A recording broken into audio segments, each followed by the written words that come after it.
Di suatu malam, seorang warga dan beberapa petugas mendatangi rumah salah satu elit di kota mengabarkan tentang sebuah kapal yang tiba. Kapal tersebut ditemukan hancur dengan gerombolan tikus yang merayap keluar membawa penyakit mematikan sehingga kapal tersebut disebut dengan kapal wabah.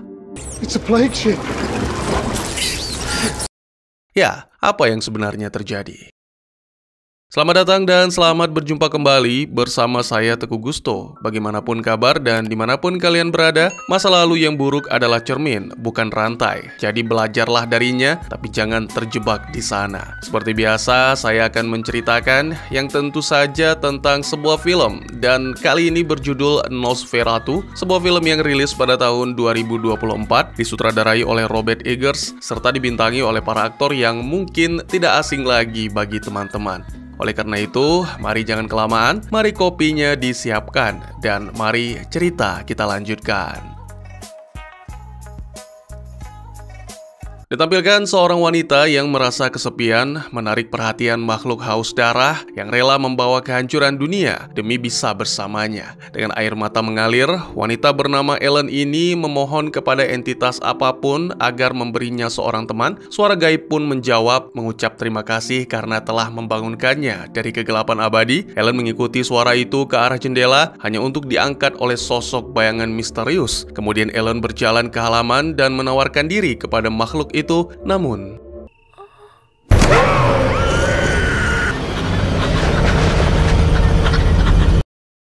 adegan kemudian menampilkan bertahun-tahun kemudian, di mana Ellen baru saja menikah dengan sang pujaan hati Thomas Hatter. Pagi itu Thomas bersiap untuk berangkat kerja, meskipun Ellen mencoba menahan karena masih ingin menghabiskan waktu bersama. Setibanya di kantor, Thomas bertemu dengan atasannya, Tuan Harnock, yang mengucapkan selamat atas pernikahan serta memuji kecantikan Ellen yang luar biasa. Knock menugaskan Thomas untuk bertemu dengan seorang bangsawan bernama Orlok yang membeli Grunwald Manor, meskipun properti tersebut dalam kondisi yang sangat tidak layak tinggal. Hanya saja karena usia yang sudah sangat tua, Orlok tidak bisa bepergian sehingga Thomas harus menemui bangsawan itu di Transilvania untuk menyelesaikan dokumennya.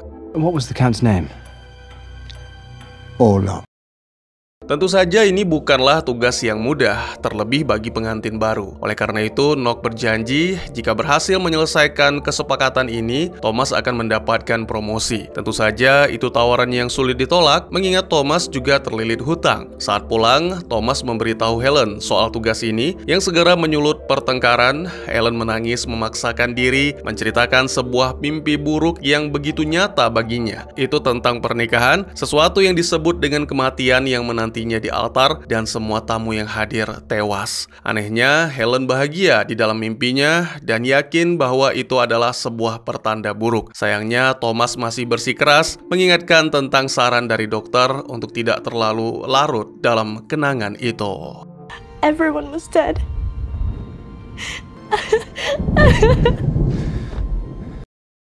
Dengan keyakinan tersebut, Thomas membawa Ellen ke rumah sahabat bernama Frederick Harding yang sedang menanti anak ketiganya bersama sang istri Anna. Saat minum bersama, Thomas dan Frederick berbincang tentang pernikahan dan keluarga, lalu Thomas meminta bantuan Frederick untuk menjaga Ellen selama ia pergi.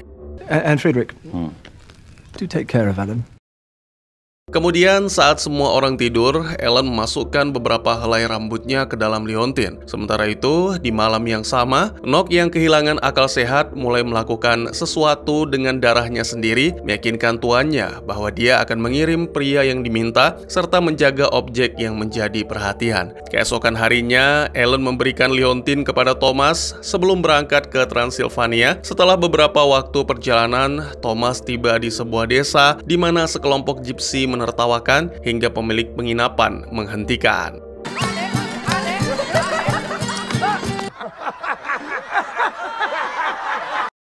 Thomas meminta sebuah kamar kepada si pemilik dan menjelaskan bahwa dia sedang menuju ke Kastil Orlok. Mendengar nama itu, pemilik penginapan menolak demi kebaikan, namun Thomas terus memohon, bahkan rela membayar 2 kali lipat harga kamar. Meskipun pada akhirnya diterima, saat pelayan penginapan menunjukkan kamar, dia memohon agar Thomas tidak pergi ke Kastil Orlok dan menyarankan untuk berdoa. te învălește într-un vis rău. Doamne apără și păzește, Doamne apără. Saat larut, Thomas terbangun dan melihat para penduduk desa mengantar seorang wanita yang menunggangi kuda menuju ke dalam hutan, sembari berdoa untuknya. Mereka berhenti saat menemukan sebuah makam, lalu mulai menggali, membuka peti mati, dan menyebut makhluk di dalamnya sebagai vampir. Lalu seorang pria menancapkan pasak ke jantung vampir itu. Thomas menyaksikan semuanya dan tiba-tiba terbangun. Dan ya, Thomas berpikir bahwa itu hanyalah mimpi buruk. Namun anehnya, sepatu Thomas berlumpur seolah-olah peristiwa semalam benar-benar terjadi. Saat keluar, Thomas menemukan desa itu kosong. Bahkan kuda yang ditunggangi sebelumnya sudah tidak ada. Jadi mau tidak mau, Thomas harus berjalan kaki. Menjelang malam, sebuah kereta tanpa kusir secara ajaib datang mendekati. Karena kelelahan, tanpa pikir panjang, Thomas pun segera naik ke dalamnya dan tiba di kastil Orlok saat lewat tengah malam. Di sana dia akhirnya bertemu dengan si bangsawan yang langsung meminta untuk melihat surat-surat tanah itu meskipun sudah larut. Orlok mengantar tamunya ke ruang makan. Sikap Orlok yang misterius dan agresif membuat Thomas merasa takut. Untuk menyembunyikan perasaan itu, Thomas memulai percakapan membahas tentang penduduk desa yang pergi ke hutan di malam hari. Orlok hanya menjelaskan bahwa daerah itu masih kental dengan hal-hal mistis, lalu segera mendesak Thomas untuk makan. Ritual. Speak not of it again! Thomas tidak sengaja melukai tangannya dan itu membuat Orlok marah, lalu menawarkan untuk menyembuhkan lukanya. Tiba-tiba Thomas mendapati kursi Orlok kosong, sedangkan Orlok sendiri muncul dari sisi lain ruangan dan mendekati. Thomas hanya bisa terpaku oleh rasa takutnya. Take heed what you do.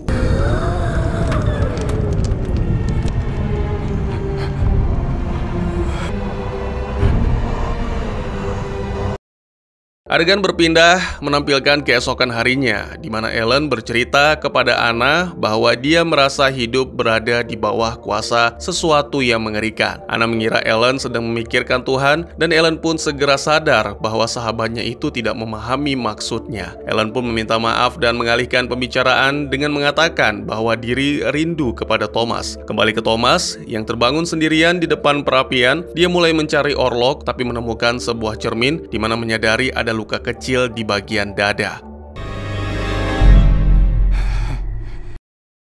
Malam kedua, Orlok menandatangani dokumen pembelian. Dia menyerahkan dokumen itu kepada Thomas, memintanya untuk menandatangani sebagai kuasa hukum, sembari mengungkapkan tentang tulisan dalam bahasa yang tidak bisa dibaca Thomas, bahwa itu adalah bahasa asli kaumnya. Kemudian Orlok melihat liontin milik Thomas, yang merupakan pemberian dari Ellen. Karena merasa segan, Thomas pun meminjamkan liontin tersebut, sekaligus menyebutkan bahwa dia ingin mengirim surat kepada sang istri, tetapi Orlok hanya mengabaikan sembari menikmati aroma liontin Ellen.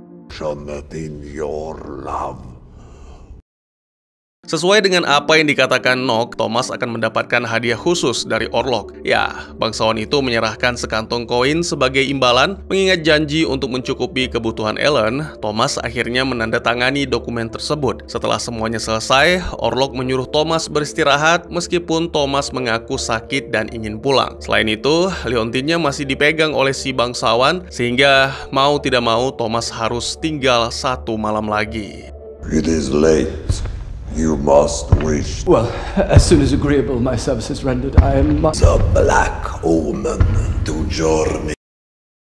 Saat fajar, Thomas menemukan luka baru di dadanya. Karena takut, dia berlari keluar dan menyadari diri telah terjebak di dalam kastil. Putus asa, Thomas pun mendobrak salah satu pintu terdekat yang ternyata membawanya ke ruang bawah tanah. Di tengah-tengah ruangan terdapat peti mati yang dihiasi dengan ukiran, di mana Thomas menemukan Orlok tertidur.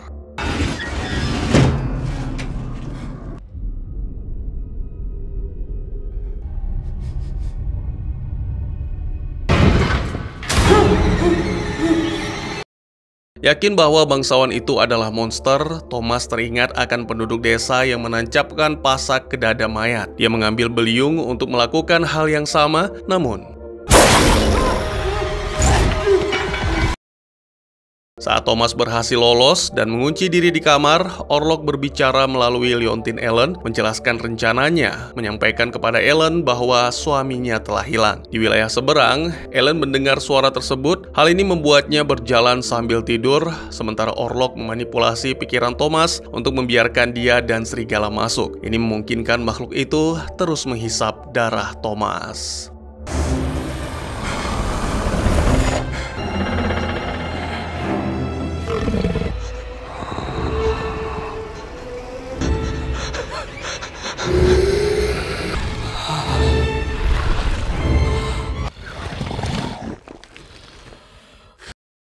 Malam berikutnya, Dr. Wilhelm memeriksa Ellen dan mencatat bahwa berjalan sambil tidur terkadang disebabkan oleh terlalu banyak darah. Frederick menyebutkan bahwa Ellen sebelumnya pernah mengalami masalah ini karena sarafnya terganggu. Dengan hal ini, Wilhelm menyarankan Frederick untuk mengikat Ellen ke tempat tidurnya jika wanita itu terlalu gelisah. Di saat yang sama, Ellen menyanyikan lagu dalam tidurnya tentang seseorang yang akan datang, sehingga Wilhelm memberikan obat penenang.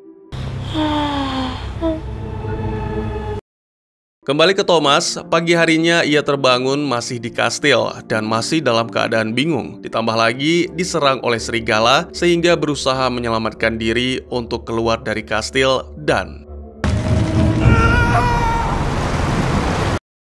di hari yang sama, Ellen menerima kabar buruk bahwa Thomas telah hilang karena tak ada kabar ataupun surat apapun darinya sejak keberangkatan ke Transilvania. Belum lagi, Nock juga tiba-tiba menghilang tanpa jejak yang membuat Ellen mulai mencurigai adanya keterlibatan Nock dalam hilangnya sang suami. Sebagai sahabat, Frederick mencoba meyakinkan Ellen dengan janji bahwa dia akan melakukan segala cara untuk menemukan Thomas dan juga Nock. Namun saat meninggalkan Ellen, Frederick mengungkapkan kepada sang istri bahwa diri mulai merasa frustasi dengan kondisi Ellen yang tidak stabil. Anna dengan tegas mengatakan bahwa kondisi Ellen bukan salah siapapun dan meminta suaminya untuk bersabar. Frederick menyadari kesalahan dan akhirnya meminta maaf karena kurang empati. Lalu mereka pun membahas tentang bayi yang masih dalam kandungan dan tiba-tiba saja sementara itu, Nock ditemukan di pasar dalam keadaan liar dan tidak terkendali. Dia menyerang hewan-hewan ternak di sana, bahkan membunuh dan memakan beberapa domba sebelum akhirnya ditangkap dan dibawa ke rumah sakit. Dr. Wilhelm yang ditugaskan untuk memeriksa Nock menemukan pasien dalam kondisi sangat tidak waras. Nock sambil tertawa histeris terlihat sibuk mempersiapkan bangkai-bangkai hewan, seolah itu untuk menyambut kedatangan tuannya, lalu menyerang sang dokter secara brutal.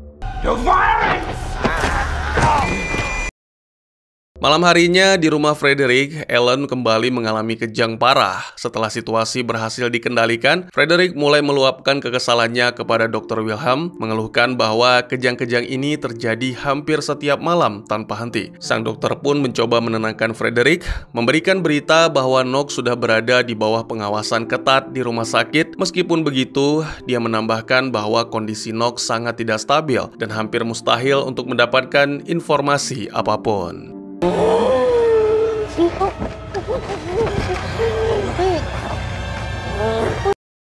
Wilhelm juga mencatat bahwa baik Nock maupun Ellen sama-sama berbicara tentang seseorang yang akan datang. Untuk itu, dia menyarankan Frederick agar mencari bantuan ke profesornya, von Franz, yang kebetulan sedang berada di kota. Wilhelm sebenarnya sejak lama ingin merekomendasikan, tapi Frederick harus mengetahui bahwa von Franz telah menjadi sangat terobsesi dengan ilmu dan hal-hal gaib. Di sisi lain, seorang biarawati menemukan Thomas tak sadarkan diri di tepi sungai dan membawanya ke biara. Sesampainya di sana, para biarawati bersama dengan seorang pendeta berdoa untuk Thomas hingga akhirnya dia sadar kembali sambil berteriak menyebut nama Orlok. Mendengar nama tersebut, kepala biarawati mulai menceritakan bahwa Orlok adalah seorang penyihir yang pernah membuat perjanjian dengan iblis untuk menjaga keabadian hidupnya. Ketika mendengar bahwa Orlok telah menuju ke kotanya, Thomas bersikeras bahwa dia harus melindungi sang istri dari bahaya yang ditimbulkan sang vampir. Biarawati mencoba meyakinkan bahwa Orlok tidak bisa meninggalkan Transilvania karena harus kembali ke tempat di mana ia dikubur. Namun, Thomas yakin bahwa Orlok menginginkan Ellen. No, he seeks after Ellen. Seperti yang dikhawatirkan Thomas, Orlok kini sedang berada dalam peti mati yang diisi dengan tanah kuburannya, diangkut dengan kapal menuju Jerman. Di tempat lain, tak lama kemudian, Wilhelm membawa Frederick menemui von Franz, sementara Thomas mencuri kuda biara dan meninggalkan tempat itu, meski telah diperingatkan oleh para biarawati untuk tetap tinggal. Wait! You are not yet well!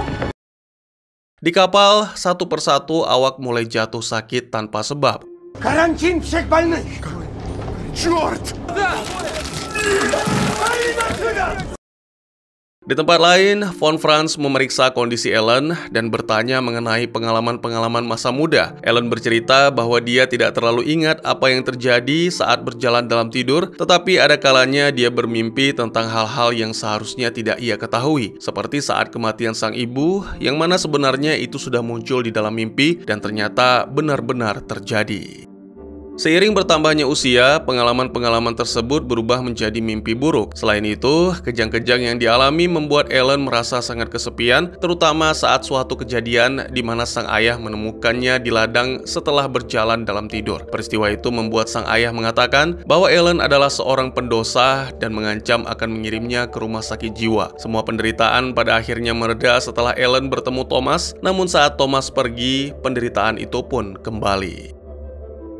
Malam itu, von Franz memeriksa Ellen yang sedang berada dalam kondisi tidak sadar. Setelah melihat bahwa matanya tidak bereaksi terhadap cahaya, dia menyimpulkan bahwa Ellen tidak lagi menguasai tubuhnya. Untuk membuktikan, von Franz menusuk lengan Ellen, dan wanita itu sama sekali tidak bereaksi terhadap rasa sakit. Von Franz kemudian mencoba memanggil kembali kesadaran Ellen dan bertanya apa yang ia lihat. Ellen menjawab bahwa dia melihat sosok kematian sedang mendekat, dan tak lama kemudian tiba-tiba Ellen tersenyum dan suara iblis dari tubuhnya mengancam bahwa mereka akan dihantui dalam mimpi sebelum disiksa dalam keadaan terjaga. Kemudian suara asli Ellen terdengar minta tolong sehingga von Franz menahan tubuhnya dengan paksa. Ketika semuanya reda, von Franz menyimpulkan bahwa Ellen sedang dirasuki. Frederick meragukan ini, sedangkan Wilhelm menduga bahwa Ellen mungkin hanya mengalami delusi. Everyone will cry. There will be none to bury the dead. Di sisi lain, Anna percaya bahwa kondisi ini disebabkan oleh kekhawatiran Ellen terhadap Thomas yang belum juga kembali. Von Franz yakin Ellen memiliki hubungan dengan makhluk gaib yang jahat. Sementara itu, badai besar melanda lautan saat awak kapal membuang jenazah rekan-rekan mereka. Untuk mewakili penyebab penyakit yang menyebar di kapal, salah satu awak memeriksa ruang kargo dan melihat peti Orlok yang penuh dengan tikus. Lalu, tiba-tiba muncullah sang iblis.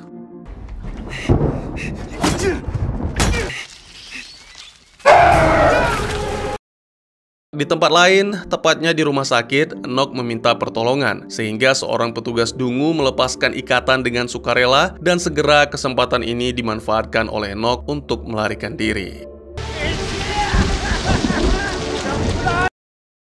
Ellen juga merasakan sesuatu yang aneh sehingga segera berlari keluar. Dan ya, akhirnya wanita itu menemukan sang suami yang kembali meskipun kondisinya sangat memprihatinkan. Beberapa waktu kemudian, setelah sadar kembali, Thomas merasa lega karena Orlok belum menemukan Ellen. Namun dia segera tak sadarkan diri lagi, dan tak lama kemudian seorang warga dan para petugas datang. Mereka membawa Frederick ke pelabuhan untuk melaporkan kedatangan sebuah kapal tak berawak yang ternyata membawa gerombolan tikus wabah. It's a plague ship. Di saat yang sama, Enoch berhasil membawa tuannya ke manor baru. Di sana, Orlok menyadari bahwa Thomas masih hidup, tetapi dia memutuskan untuk tidak menghabisinya karena berencana untuk memanfaatkan. Enoch kemudian meyakinkan tuannya bahwa bisa membawa Ellen, tapi Orlok menolak karena perjanjian mengharuskan Ellen menyerahkan diri secara sukarela. Silence, dog. Keesokan paginya, Ellen duduk di sisi Thomas dan meminta maaf kepada Anna karena telah merepotkan. Anna merasa lega melihat Ellen mulai membaik, percaya bahwa hilangnya Thomas adalah penyebab kondisi buruknya. Namun, Ellen bersikeras bahwa Thomas telah melihat sesuatu selama perjalanan dan dia ingin berbicara dengan von Franz tentang makhluk tersebut. Di rumah sakit, Wilhelm menunjukkan kepada von Franz salah satu mayat yang memiliki bekas gigitan di dada dan tubuhnya benar-benar kekurangan darah. Melihat hal ini, ini, Von Franz menuntut untuk bertemu dengan Nock dan sialnya, seperti yang kita tahu, pria yang dimaksud telah melarikan diri. This man must be found. Sirrah, show me out. Malam itu, Orlok menggunakan kekuatannya untuk mempengaruhi Thomas, membuatnya secara tidak sadar mendorong Ellen. Dan di saat yang sama, Anna merasakan kehadiran aneh di lorong rumah. Ellen tiba-tiba muncul, mengajaknya untuk tidur bersama di kamar Anna. Anna. Di kantor Von Franz, Frederick masih ragu bahwa sesuatu yang supranatural sedang terjadi. Namun, Von Franz bersikeras bahwa untuk mengalahkan kejahatan ini, mereka harus terlebih dahulu mengakui keberadaannya. Dia kemudian menyatakan bahwa makhluk yang mereka hadapi adalah vampir agung yang dikenal sebagai Nosferatu. Kembali ke Ellen, saat larut malam dan Anna tertidur, Ellen bangun, membuka jendela, memungkinkan Orlok masuk ke dalam rumah. Akhirnya pertemuan terjadi. Ellen memarahi makhluk itu karena terus menghantui sambil menyatakan dengan tegas bahwa cintanya hanya untuk Thomas. Vampir itu mengklaim bahwa cinta bukan untuk Ellen karena dia tidak sepenuhnya manusia, mengingat dirinya bisa membangunkan Orlok dari tidur panjangnya selama berabad-abad. Dia menegaskan bahwa mereka ditakdirkan bersama, dan untuk membuktikan, dia menjelaskan bahwa Thomas telah menandatangani surat untuk menceraikan Anna dan mendapatkan sekantong emas sebagai gantinya. Ellen menolak mempercayai dan menuduh Orlok memanipulasi Thomas. Ellen dengan tegas mengatakan bahwa dia masih seorang gadis kecil ketika tidak sengaja membangunkan Orlok. Lebih lanjut, Ellen menyatakan kebenciannya yang membuat vampir itu marah hingga mendorong. You are force! Orlok memutuskan untuk memberi 3 malam tanpa gangguan agar Ellen menyadari keinginannya. Di malam ketiga, Ellen harus menyerahkan diri. Jika tidak, maka orang-orang yang dicintai akan tewas, termasuk Thomas. Ellen terbangun dari mimpi buruknya dan menemukan bahwa kenyataan jauh lebih buruk. Ya, tikus-tikus telah menggigit tubuh Anna.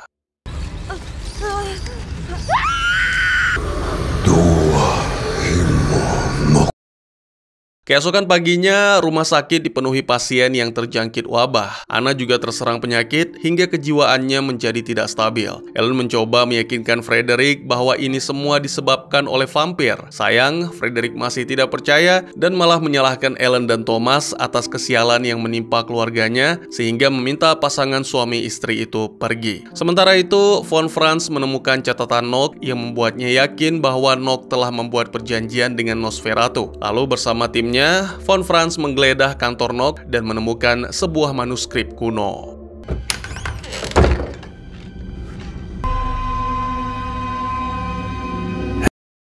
Von Franz kemudian mengunjungi Frederick untuk berdiskusi mengenai cara mengalahkan vampir tersebut. Dia mengakui bahwa belum yakin bagaimana cara menghabisi vampir itu, namun mereka bisa menyingkirkan dengan membuat makhluk itu tidur di makam aslinya. Frederick, bagaimanapun, memarahi para dokter karena sibuk memikirkan monster alih-alih menangani wabah. Dia memutuskan untuk membawa keluarganya pergi demi menghindar, tapi Von Franz memperingatkan bahwa vampir itu telah meminum darah Anna sehingga pasti akan kembali untuknya. Can't you see there's a bloody real plague? Sementara itu, di apartemen mereka sendiri, Ellen akhirnya mengaku pada Thomas bahwa dialah yang telah memanggil Orlok. Lebih lanjut, wanita itu menjelaskan bahwa dia pernah berdoa untuk mendapatkan teman yang baik dan Orlok menjawab doanya. Hanya saja, keyakinan makhluk itu berubah menjadi mimpi buruk yang terus menghantui setiap malam. Ini berlangsung sampai Thomas hadir dan memberikan cinta yang Ellen impikan. Namun, Orlok mengetahui tentang pernikahan Ellen dan Thomas sehingga kembali untuk merebut Ellen. Tiba-tiba, ekspresi wajah Ellen berubah menjadi mengerikan, lalu menuduh Thomas telah menghancurkan pernikahan mereka demi emas. Kondisi semakin parah, sehingga Thomas memutuskan untuk memanggil dokter, namun Ellen melarang, jadi Thomas memeluk erat, menenangkan Ellen yang ketakutan karena Orlok akan menghabisi mereka jika tidak memenuhi janji. Thomas pun mengungkapkan tekadnya bahwa ia akan mengalahkan sang vampir.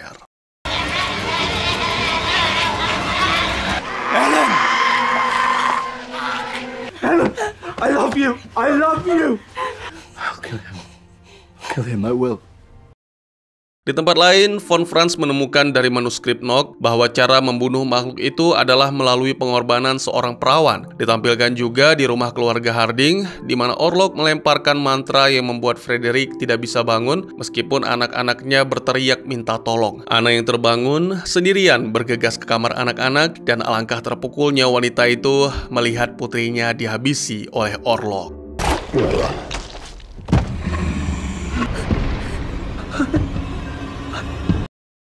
Keesokan harinya, Frederick meratapi keluarganya yang telah meninggal ketika mereka dikuburkan. Dia melihat Ellen di sana. Frederick menuduh wanita itu telah membawa wabah yang menyebabkan kematian keluarganya. Tentu Thomas tidak tinggal diam. Dia membela sang istri dan menunjukkan bekas luka sebagai bukti bahwa monster itu benar-benar nyata. Akhirnya Frederick mulai percaya sehingga dia memutuskan untuk bergabung dengan kelompok. Sementara para dokter mulai mempertanyakan mengapa Thomas bisa sembuh meskipun telah digigit. They exist. Thomas menceritakan bahwa para biarawati di sebuah biara merawatnya hingga pulih dengan doa. Namun dia merasa bahwa diri masih belum sepenuhnya terbebas dari pengaruh mantra Orlok. Bersama dengan Thomas, kelompok itu menyimpulkan bahwa Orlok menyembunyikan peti matinya di Grunwald Manor sehingga mereka berencana untuk menghancurkannya malam ini juga. Ellen bersikeras untuk ikut dalam misi, namun Thomas melarang karena tidak ingin sang istri menghadapi bahaya. Von Franz juga menyarankan agar Ellen tetap di rumah, sementara mereka menghancurkan peti mati Orlok agar tidak bisa bersembunyi dari cahaya matahari, atau ketika Orlok tertidur, maka Thomas akan menusuk jantungnya dengan pasak kayu. Merasa ada sesuatu yang aneh, Ellen secara sukarela menawarkan diri untuk berjalan bersama Von Franz ke rumahnya demi berbicara secara pribadi. Dalam percakapan tersebut, Ellen mengakui bahwa dirinya lah yang harus menghabisi vampir itu, dan Von Franz mempercayai bahwa Ellen memang memiliki hubungan supranatural dengan Orlok. Von Franz pun memberi petunjuk bahwa dia akan memastikan Thomas menjauh malam ini, sehingga Ellen harus mendorong suaminya untuk mengikuti misi palsu itu. I will keep your husband at bay tonight. Go now, go home. Kemudian ditampilkan di rumah, Ellen memohon kepada sang suami agar tidak kembali sampai Orlok benar-benar terbunuh. Permohonan itu segera disanggupi Thomas, sembari menyatakan cinta. Thomas kemudian pergi, sementara Ellen dengan lirih berbisik mengucapkan selamat tinggal untuk terakhir kalinya. Thomas bertemu dengan kelompok di rumah keluarga Harding, namun tidak menemukan Frederick. Khawatir, Thomas pun bersikeras mencari Frederick sebelum perburuan dimulai, sehingga mereka bergegas menuju ke makam. Ternyata, seperti yang ditakutkan, Frederick yang sedang berduka mengunjungi makam keluarganya. Frederick menyalahkan diri sendiri karena tertidur lelap sehingga tidak mendengar jeritan mereka. Dan akhirnya pria itu pun mengakhiri segalanya. Tak lama kemudian, Thomas dan para dokter tiba menemukan Frederick dalam kondisi tak bernyawa serta terinfeksi. Tak sanggup menanggung kesedihan, Thomas pun bersumpah bahwa mereka harus menghabisi Orlok malam ini juga. We must set fire to their infected bodies. So beaten spirit knows Nosferatu to the fire. Adegan kemudian menampilkan Thomas, Wilhelm, dan Von Franz segera menuju ke Grunwald Manor, sementara Ellen bersiap untuk memancing Orlok ke arahnya. Tak lama kemudian, para pria tiba di lokasi peti mati berada, dan Thomas tanpa ragu membuka peti dan menancapkan pasak. Namun sangat mengejutkan, alih-alih menemukan Orlok, mereka malah menemukan Nock dalam peti tersebut. Di saat-saat terakhir, Nock mengungkapkan bahwa tuannya tidak pernah memberinya keabadian karena hanya peduli dengan pengantin wanita. Only for his pretty bride. Are you accursed mistress of hell? Mendengar hal itu, Thomas menyadari bahwa Orlok sedang menuju ke Ellen. Tetapi Von Franz bersikeras bahwa mereka harus menghancurkan peti sang vampir sebelum matahari terbit. Dia menegaskan bahwa Orlok tidak bisa menahan godaan darah Ellen, sehingga ini adalah kesempatan terakhir mereka untuk menghancurkannya. Tentunya Thomas dan Wilhelm sadar Von Franz tahu Orlok tidak akan berada di sini malam ini. Mereka menuduhnya menggunakan Ellen sebagai umpan, lalu berlari untuk menyelamatkan wanita itu, sementara Von Franz membakar peti mati dan seluruh manor tersebut. The blade shall be lifted. Di saat yang sama, Orlok tiba di rumah Ellen, memastikan Ellen menyerahkan diri, sehingga pernikahan pun terjadi. Beberapa waktu kemudian, saat matahari terbit, terlihat Thomas berlari untuk menyelamatkan sang istri, sementara Orlok menyadari matahari tapi tak kuasa menahan godaan darah Ellen, sehingga cahaya matahari menghancurkan tubuh sang vampir.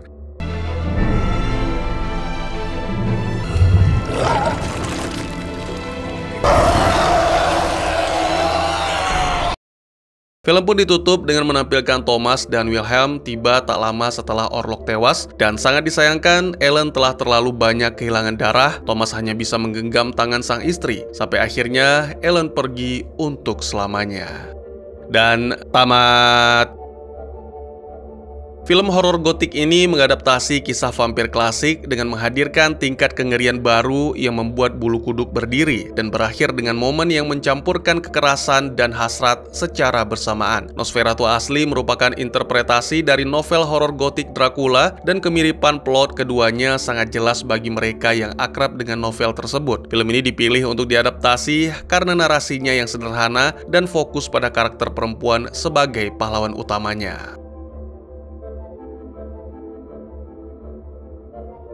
Ketika Orlok pertama kali tiba di Wisborg, ia langsung menemui Ellen di rumahnya dan mengungkapkan bahwa Ellen lah yang secara tidak sadar memanggil Orlok sejak awal. Di masa muda, Ellen yang kesepian dan sering diperlakukan buruk berdoa kepada entitas manapun yang dapat memberinya sedikit rasa nyaman atau teman. Karena Ellen memiliki semacam kemampuan psikis, ia berhasil terhubung dengan Orlok, vampir iblis, dan mengikatkan dirinya pada Orlok melalui hubungan psikis yang tidak suci.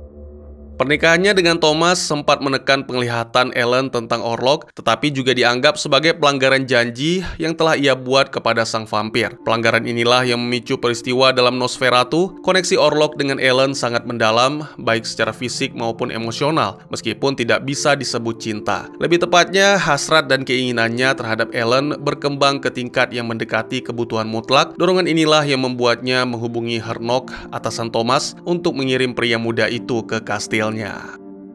Orlok menipu Thomas untuk menandatangani sebuah perjanjian tertulis dalam bahasa asing yang dianggap Thomas sebagai formalitas budaya Orlok yang ia pikir berkaitan dengan proyek properti Orlok di Wisborg. Pada kenyataannya, dokumen itu adalah kesepakatan untuk mengakhiri ikatan pernikahannya dengan Ellen. Dengan ikatan pernikahan mereka secara formal dibatalkan dari sisi Thomas, Orlok memerlukan persetujuan formal dari Ellen untuk kembali berjanji padanya. Inilah alasan mengapa Orlok datang ke Wisborg sendiri hanya setelah Ellen dengan sukarela mengikatkan dirinya kembali pada Orlok. Sang vampir bisa memuaskan hasratnya akan darah Ellen.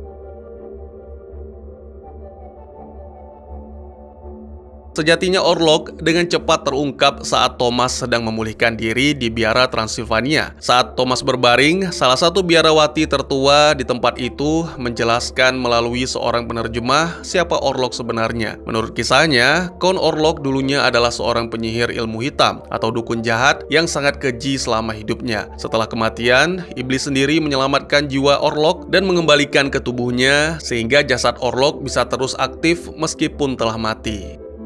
Asal-usul ini menjelaskan semua kemampuan supranaturalnya, termasuk teleportasi, komunikasi psikis, kendali atas pikiran dan tubuh orang lain, memanipulasi hewan, pengaruh terhadap cuaca, dan kemampuan menyebarkan penyakit. Ini juga menjelaskan mengapa tubuhnya terlihat busuk dan mengerikan. Ia secara harfiah adalah mayat yang dihidupkan kembali oleh kekuatan jahat. Orlok adalah makhluk yang begitu menjijikkan hingga melampaui konsep kejahatan itu sendiri, menjadi manifestasi dari kematian. Ia lebih mirip kekuatan alam yang destruktif daripada makhluk individu. Keluarga Harding adalah teman dekat keluarga Hatter, dan ada indikasi bahwa Frederick Harding dan Thomas sudah berteman sejak masa sekolah. Sayangnya mereka ikut terseret dalam rencana jahat Count Orlok karena Orlok mengancam keselamatan mereka sebagai orang-orang terkasih Ellen, kecuali Ellen bersedia menyerahkan dirinya kepada Orlok saat ia tiba di Wisborg. Anna, istri Frederick, digigit oleh tikus-tikus Orlok setelah mengalami serangan misterius saat tidur di sebelah Ellen, sementara Frederick menderita karena kurang tidur sepanjang kejadian tersebut. Ketika Orlok akhirnya masuk ke rumah mereka, ia membuat Frederick tertidur lelap, lalu menyerang dan menghisap darah dua putri mereka yang meninggal seketika. Anna yang berlari ke kamar anak-anaknya berhadapan langsung dengan Orlok dan juga dibunuh bersama bayi yang dikandungnya. Frederick yang hancur oleh kesedihan, terjangkit wabah darah yang tengah melanda Wisborg. Dalam keputusasaan, ia pergi ke makam keluarganya dan akhirnya meninggal di pelukan istrinya tercinta setelah mengeluarkan tubuhnya dari peti mati. Nock hanyalah alat bagi Orlok, tidak lebih dari sebuah roda kecil dalam rencana besarnya untuk mendapatkan Ellen. Ia kehilangan kewarasannya karena pengaruh Orlok yang awalnya muncul melalui eksperimennya sendiri dengan ilmu gaib. Von Franz menemukan kitab mistis di kantor Orlok bersama dengan perlengkapan ritualnya yang menjadi penghubung antara Nock dengan Orlok. Dalam kitab itu, sang profesor juga menemukan informasi tentang solusi akhir terkait pengorbanan Ellen. Sebelum akhirnya terbunuh di dalam peti mati Orlok, Nock mengungkapkan bahwa ia telah menjual jiwanya kepada Orlok dengan janji untuk menjadi seorang pangeran di Perancis. Tentu saja ia ditipu karena kenyataannya ia menjadi pelayan yang terikat secara psikis pada sang vampir jahat.